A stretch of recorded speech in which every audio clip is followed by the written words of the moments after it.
proportional daw yung ano, yung ultimate na soil pressure dun sa ano, sa ultimate na ano na load na dala-dala dito, which is yung factored. So, hindi natin sundan, sakali lang may ano allowable tayo, just the same, ganun pa rin, ileles pa rin natin yung weight ng ano, weight nung footing at sa anong soil.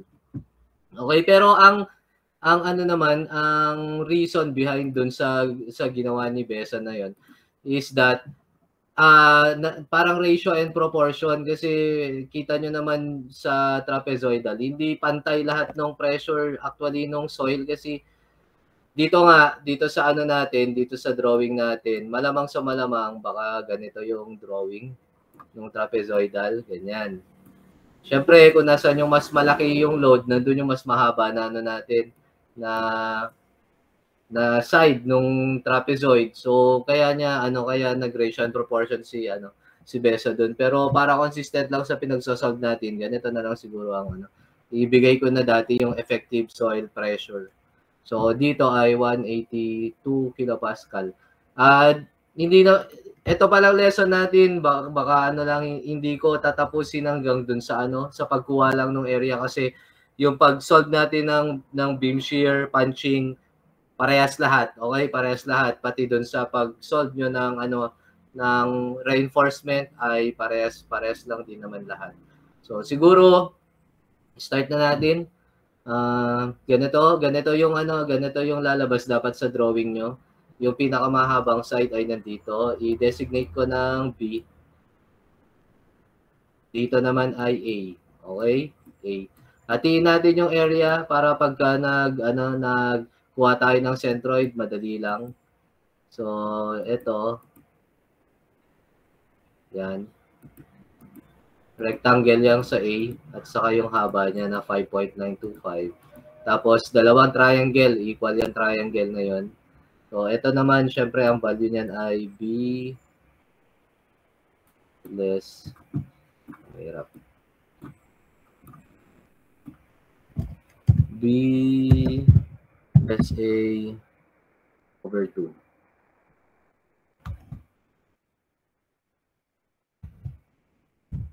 Yan. Yan yung value nitong side ng triangle na yan. Yan yun. Check natin.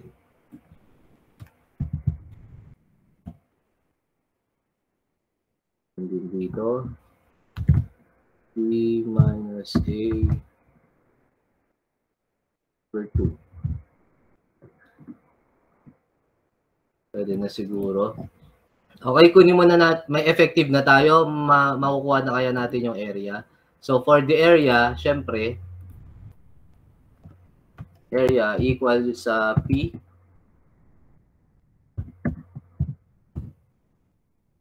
over Q effective. Q effective. So kaya ang area natin dyan, tawagin ko si Denrich. Prince, andyan ka ba?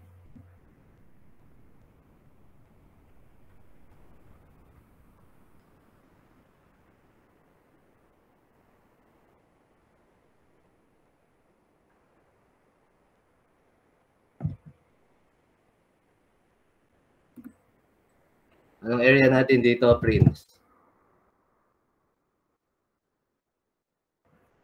18.956. Yan ba?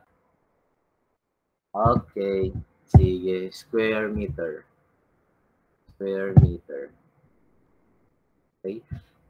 So, after ng paggawa natin ng area, kunin natin next ay yung paggawa naman ng centroid. Sa paggawa ng centroid, sabi nga din dun sa video ay, buti nga na-recall ko, ang tawag nga pala dun ay Varignon's theorem. Yung total P natin, kunin natin kung saan nag-a-act yun, which is yung centroid, gawin ko siguro na X dyan, equal to yung P1 natin times X1 plus P2 X2. X2. Okay, sige. Total P natin, anong total na unfactored load natin? Ogril.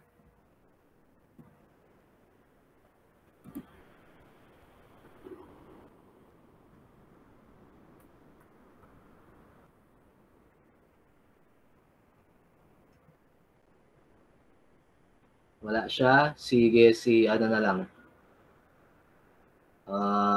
Happy. Yan ka ba happy?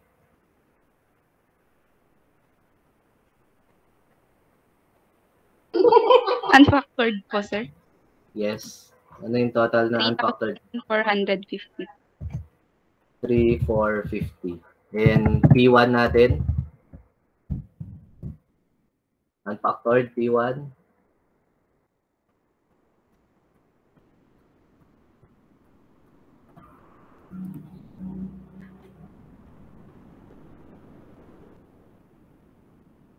Happy. Pasagot nga. 2,180 po. 2,180. 2,180. Unfactored yun? Ay, sa P1, sir, unfactored. Unfactored. 1,600, sir. 1,600. Tapos 1,850, sir. Wait lang. Saan mo gustong mag-moment? Doon sa column, doon sa center ng column 1 o sa edge nung malapit sa column 1? Sa edge, sir. Sa edge. So, ito ay ang moment arm nito ay 0.2. Tama ba? Distance yes, niya. Sir. Plus yung unfactored ng column 2? 1,850, sir. 1,850. And distance? 5.7. 5.7. So, thank you. That is 5.5 plus 0.2.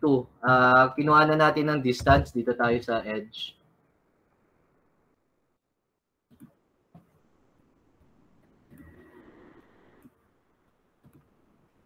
Wait lang. Dito tayo kumuha ng distance. Diyan. Erickson, nandiyan ka ba Erickson? Anong lalabas na X dyan o bar X? Wala siya. Sige, si Jerome. Sir, di ba dapat P yung gagamitin, sir? Hindi, P yung gagamitin natin unfactored.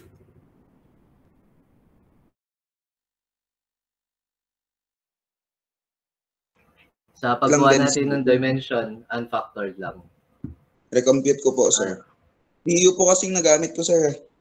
Hindi, dapat yung unfactored. Sige nga, compute to, anong lalabas na X dyan. O X bar X.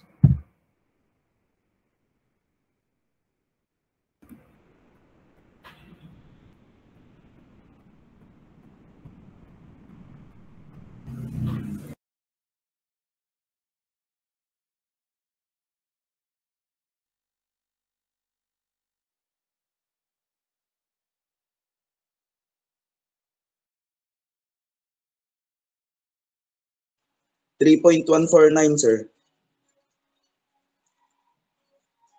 3.149. Okay, sige, thank you. 3.149 meters. So, ito 3.149 mula dito. Ito, nandyan yung 3.149. Siguro dito sa center niyan. Nandyan yung bar X nyo. O yung X dyan, hindi ko malagyan ng bar kasi doon sa pag-type. Set na natin, sino to?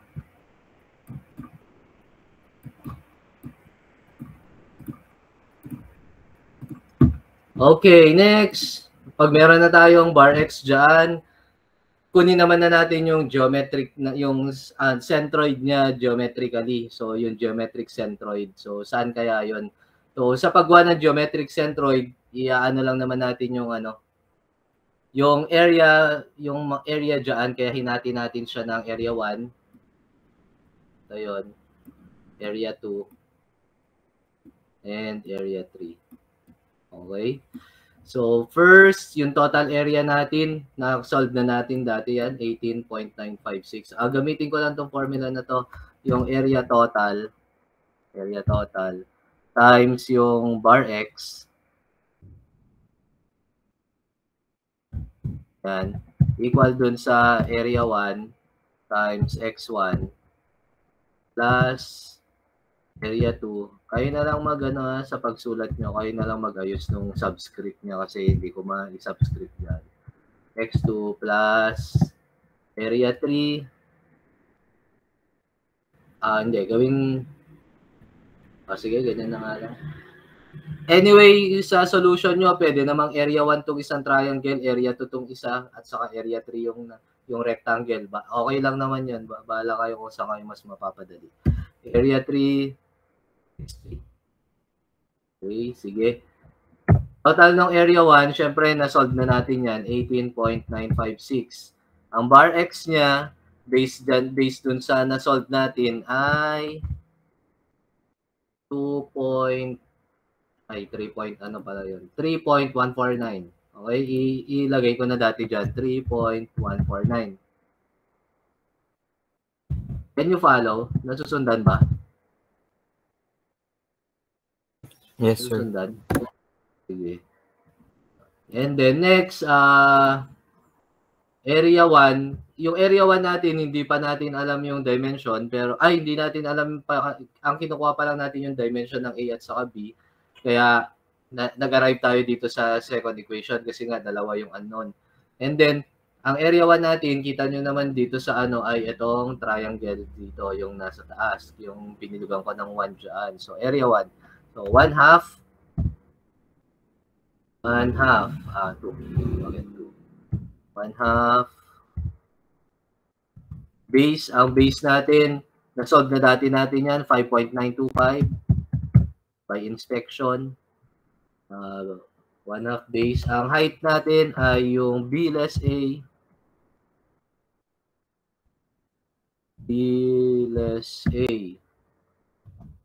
over 2. Tama ba? And then, x1 yan. Anong x1 yan? Ay, mula dun sa A natin, o yung minark ko dyan kanina, 2/3 ng 5.952.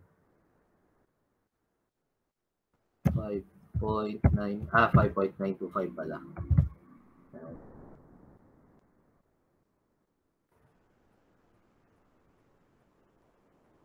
Saan ko kaya ilagay? Yung mababasa lahat. Dito na.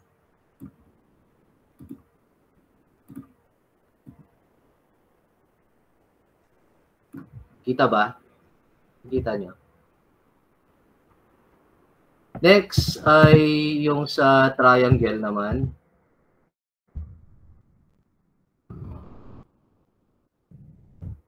Plus area 2 yung sa triangle, sa rectangle pala. Area 2 yung sa rectangle, that is 5.925 times A. Times A kasi yung sa rectangle lang yan. A.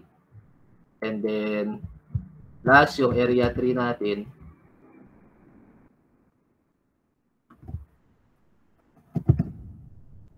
Tulad lang din nung sa area 1. Which is 1/2.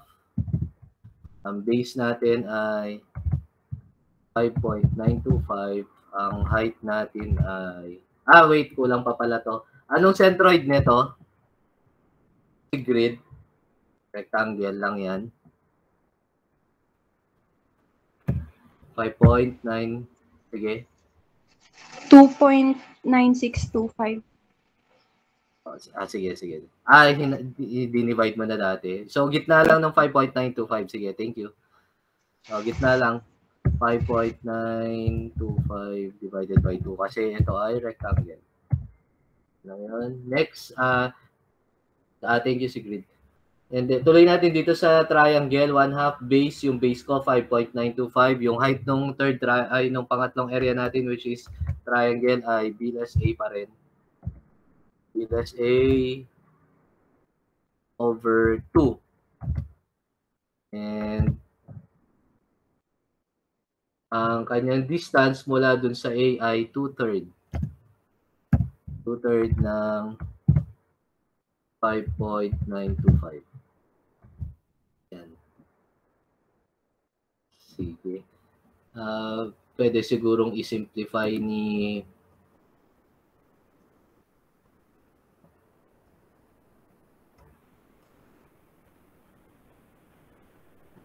Ginomar. Paki-simplify nga yan, Ginomar. Dito sa left side. 59.692 59.692. is Dito sa equal, baba. Okay. is sige. equal to 5.851A plus 11.702B. 5.851A 851A plus 11.702B. plus 11.702 B. Yan. Yan yung na-simplify. Okay. Thank you, Ginomar. Dito sa equation natin, kita nyo naman, dalawa yung unknown dyan. Dalawa yung unknown, A at saka B. Isa pa lang yung equation, nag-iisa yung equation na yan, equation 1. Sa pagkuha ng isa pang equation, balikan lang natin tong area. Okay, balikan lang natin yung area. Yung area kasi ay 18.956, pero alam niyo naman na ang area ng trapezoid area ay 18.956. Pero ang area ng trapezoid ay syempre B plus A, tama ba? B plus A over 2 times L. O L ko na lang dito sa times L. Yung L natin ay 5.925.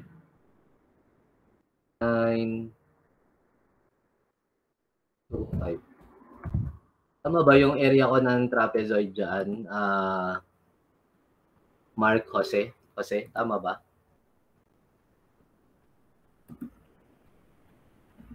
Tama ba equation ko ng area ng trapezoid?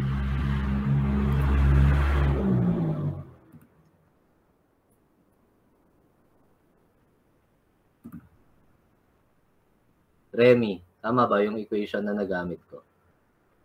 Yes, sir. Tama po. Okay, sige. Class, nagigets ba paano napunta dyan? Nagets nyo ba? So, una, ulitin ko lang, gamitin natin unfactored pa rin sa pagkuha ng dimension. Kinuha lang natin tong bar x gamit yung Varignon's theorem. Pag Varignon's theorem kasi is yung mga forces ang involved doon. So, lalabas 3.149. Dito tayo sa dulo nag-moment, hindi doon sa mismong point hindi doon sa gitna nung column 1. And then next, pag meron na tayo niyan, proceed na tayo sa pagkuha ng geometric centroid.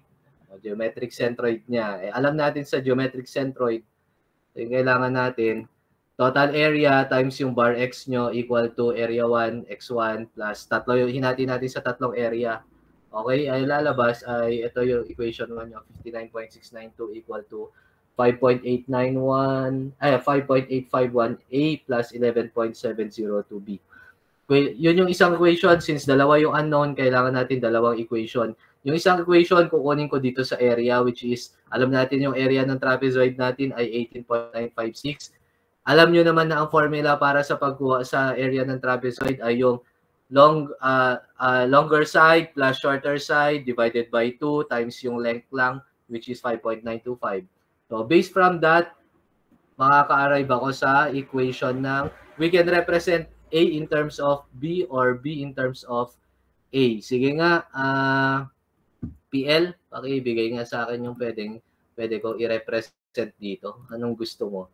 B in terms of A or A in terms of B?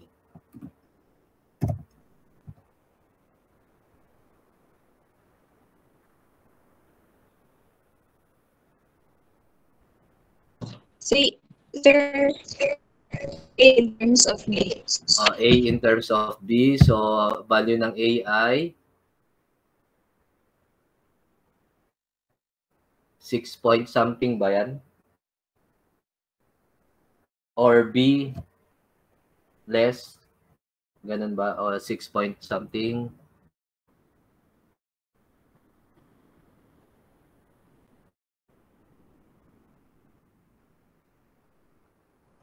PL, ano?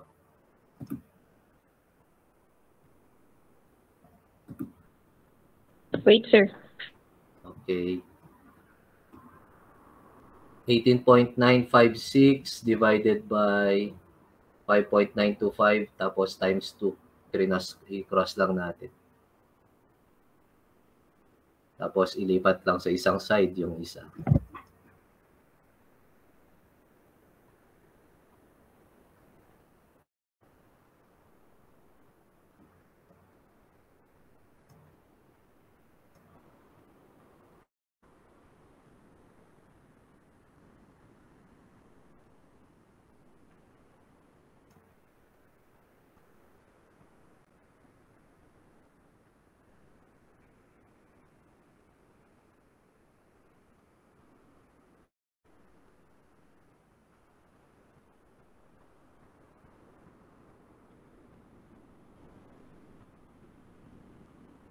Sir, pwedeng pa-adjust po yung, hindi ko kasi nakikita yung given dun, sir. Ito. Ayan.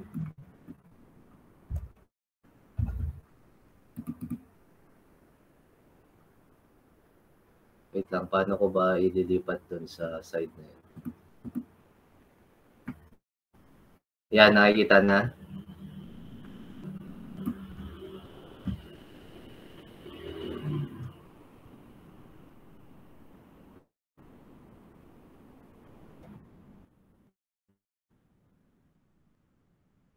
$8.956 equal to B plus A over 2 times 5.925.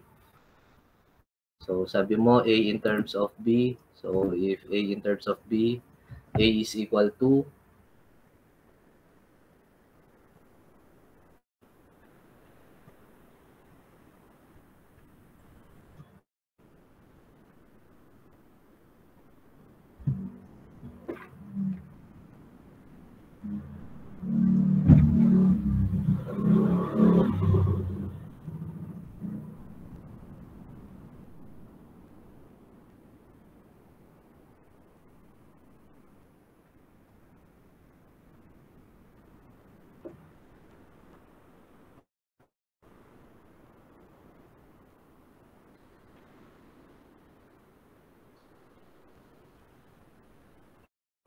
Anong result mo? Sir, 2.595 yung A. 2. Hindi, yung equation muna nung A, wag mo nang idiretso doon sa A, value ng A at B. Ito muna yung lalabas mo na diyan. 6 point something yata to, 6 point.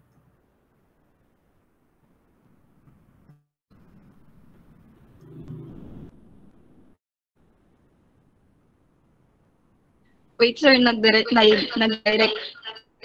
kasi ako sa calculus, sir. Wag naman na natin i-direct para ma-appreciate yung dalawang equation.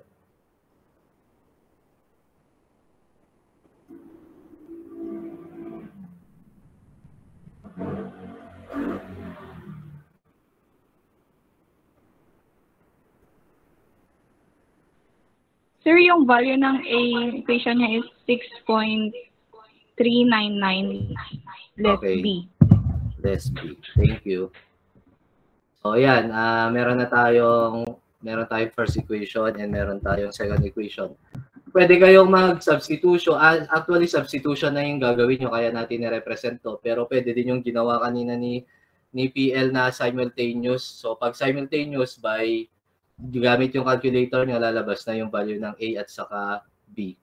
So, since meron na kayong equation dyan, pwede na siguro mapalabas yung values. John Paulo, ano kayang value ng A?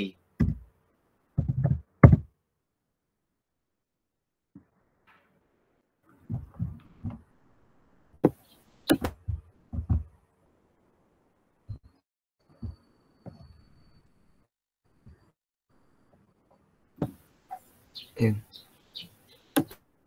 Wait lang po. Okay.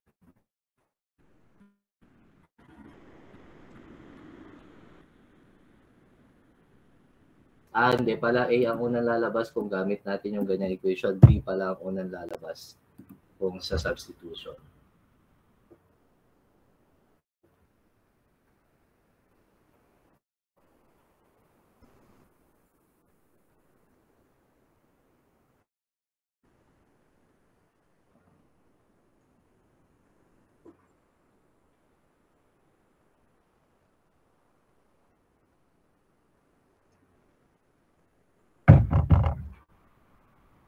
$2.596, sir. 2.596. Okay, so say 2.6. 2.6 meters. B yan o A? A to? A yan. Yes, sir. A, 2.6 A, meters. So, value naman ng B ay 3.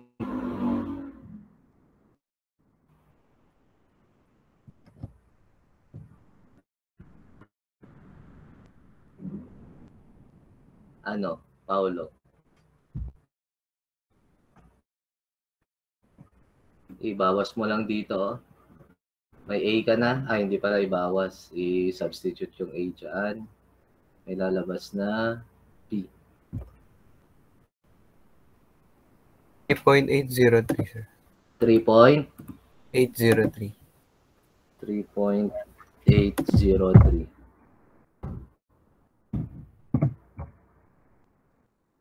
Let's check. 6.399.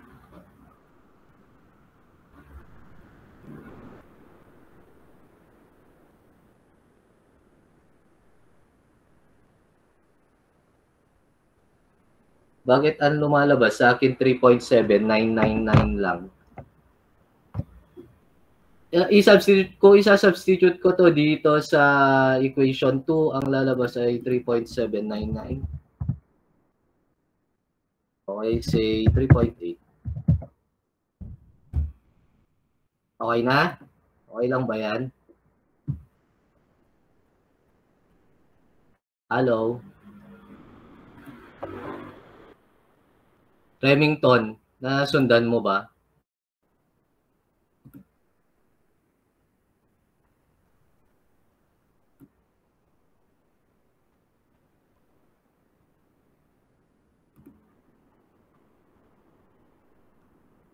Mark Kevin, can you follow? Nasundan mo ba, Mark Kevin? Yes, sir. Nasundan, sir. Okay, thank you. Next na, pag nakuha na itong dimension, meron na tayong dimension dyan. Ngayong dimension. Meron na to. A and B. Alam nyo na yung ano dyan. Next na, siguro pwede na yatang ako pwede nyo na makuha yung QU. QU.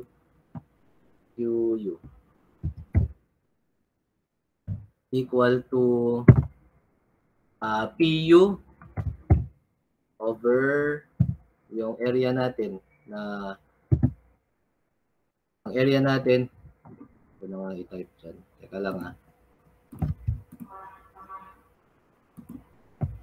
So QU natin equal to yung PU nyo divided by yung area nung mismong in-adapt na natin na dimension. So B plus A 3.8 B plus A 2.6 over 2 times yung L natin 5.925. Okay, pag meron na kayong QU, pwede na siguro kayo mag shear and moment diagram. So pakituloy ito sa sa plate nyo. Pakituloy sa plate. So bali tatlo na yata yung problem natin dun sa plate. Pakituloy na lang. Shear and moment diagram, ang mga i-include nyo ay sulat ko. Sir, tanong lang. Yes. Ano? Sir, kaya siguro 3.8 yung lumalabas kasi yung 2.6 yung na-equate para makuha yung dimension ng B, sir. Dimension ng B? Okay, sige. Hindi po ba yung 2.596 yung ano muna, sir, yung hindi na round? Okay lang din yung 2.596 para para conservative pa rin yung lalabas doon sa B, mas mababa pa rin. Mas mas gusto natin na mas malaki yung B eh. 3.9 Okay lang yung lalabas. Okay, sir, thank you. Sa exam siguro yung eksakto na lang para para wala nang problema sa pag-round off. So, pakituloy sa plate, shear and moment diagram, maximum moment. Yung maximum moment, hindi ko na ituturo paano kunin kasi Strema days nyo pa lang yan ay kumukuha na kayo. Ang kaibahan lang kasi pagdating dito sa moment na to ay na agad kayo. Parang load diagram. Ito na yung load diagram nyo, yung shear nyo ay kasi meron na kayong pressure din dito. So ibig sabihin naka-spandrel na agad sa shear, yun pa lang kaya yung iba baka mahirapan dito. Pero just the same pwede naman kayong kumuha ng maximum moment bisection. Okay, kumuha ng maximum moment bisection. Next, check adequacy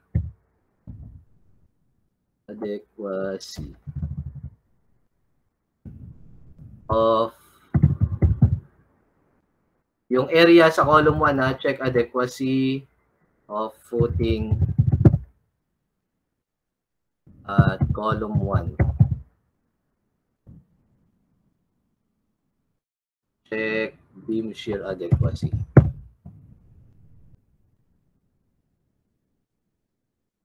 Tapos, check nyo din sa column 2.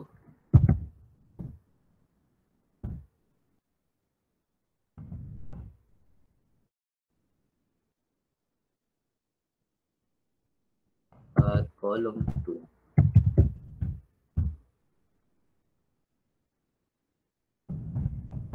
Check din both column. Check punching shear adequacy. Tapos reinforcement. I-discuss ko lang sa reinforcement. Ganito gagawin nyo. Meron tayong depth dyan, meron tayong bar diameter. Try nyo lang 2 beses kunin yung longitudinal. First, yung base nyo ay itong A. Second, yung base nyo ay yung B. Kung ano yung lalabas na number of bars pag yung ang base nyo ay A, note nyo yun. N20 at A. Yan. N20 at B. Sa longitudinal to, sinasabi ko sa longitudinal. Kung ano yung lalabas dito sa A, kung ano yung lalabas dyan, ibig sabihin ito yung ilalatag nyo dyan. Yan yung ilalatag nyo dyan. Kung ano naman yung lalabas dito sa B, ibawas nyo lang sa A. Ibabawas natin kung ilan yung N20 sa A. Ibig sabihin yun yung paghahatian ng ilalatag dito. Ganyan ang latag dyan, ganun pa rin. Siyempre, longitudinal pa rin. Ganyan pa rin yung latag niyan. Okay? Ganyan pa rin yung latag. Tapos, sige, tuloy muna natin. Reinforcement longitudinal.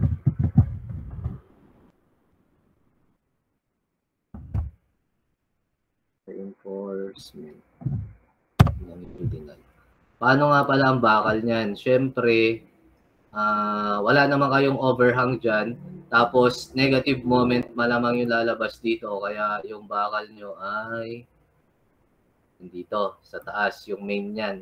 Tapos, transverse yun nandito. Transverse yun nandyan. Nasa baba. And then, ito yung theoretical na kailangan. Pero, syempre, by practice, ang ginagawa na nila, syempre, tulad ng sinabi ko sa inyo, lalagyan pa rin nila sa baba. Yan. Maglalagay pa rin sila sa baba. Tapos, ganun parang ginawa natin dun sa combined footing. Okay? And next, reinforcement.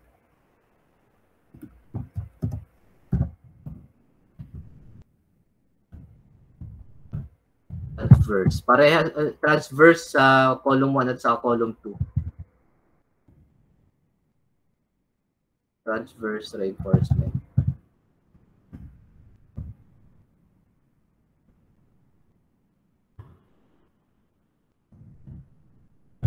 Ganun pa rin, ang pagkuha nyo pa rin ay, syempre, dun sa column strip, ilan nga ulit yun dinadagdag natin dito na distance para makuha nyo. Yan. O, ang base, wala namang problema. Hindi naman nag-iba.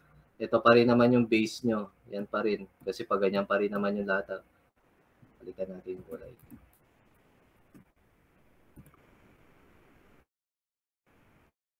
O, pag ganyan pa rin naman yung latag ng bakal dyan, kaya hindi mag-iiba yung base nyo. Kanina lang kasi pinag-iba natin. And then pagdating dito, syempre hanggang dito pa rin yan. Yun naman yung reinforcement dyan. Ganun lang. Okay. So, tuloy nyo na lang yan. That's verse 4. May question? Question?